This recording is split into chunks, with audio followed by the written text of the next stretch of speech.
Of a 3-game suspension, watching this one from afar and on the edge of his seat to be certain. 7 changes made after their defeat of Bayern Munich midweek, giving his main starters a rest. But it was quite a few chances going wide in the first half. This first one from Correa. Yeah, Angel Correa is a guy who comes on usually as a super sub, if you will, and he had a great chance in the first couple of minutes, but unable to finish it. And then Oblak having to do some work there in the back as Miko testing him, the Venezuelan international. But Rayo Vallecano is a team with heavy possession, so Atlético Madrid's defense would be tested, and Oblak came through with some big saves in this game. Certainly did. Here, look at that touch from Correa.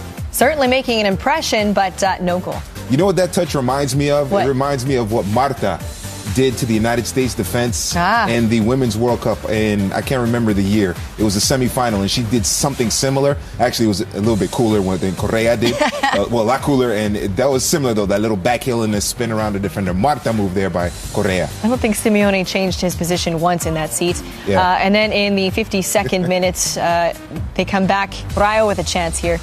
Yeah, the Rayo had their opportunities. Remember, this is an inexperienced back line with Lucas and Jimenez. So, although Lucas has been getting some PT, but for the most part, it's been Godin and Jimenez. And so Rayo were able to get in there a little bit and test Oblak. But we mentioned before in the preview, he's a Zamora Trophy candidate, probably going to win it. And it's because of plays like that. And deservedly so. Yeah. If you take a look at that, one of many saves, 55th. Here's the goal. And Griezmann is maybe the most underrated, underappreciated striker in La Liga.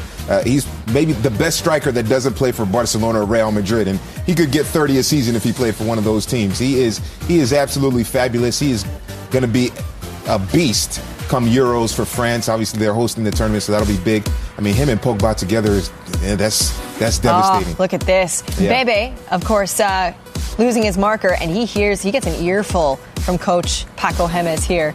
Yep. Oh, had to separate the two there. Yep. Not happy on the sidelines. Yeah, and Bebe is, he's got to be a little more upset. If he has a problem with the coach, I understand the heat of the moment, but wait till you get into the locker room and then talk about it over film study or something like that. That makes him look bad, because no matter what, the players are going to look bad in those situations. So 1-0, that's the finish, as we saw Torres with the final shot there in the 70th. But let's hear from the goal scorer himself just moments after being subbed on, Antoine Griezmann.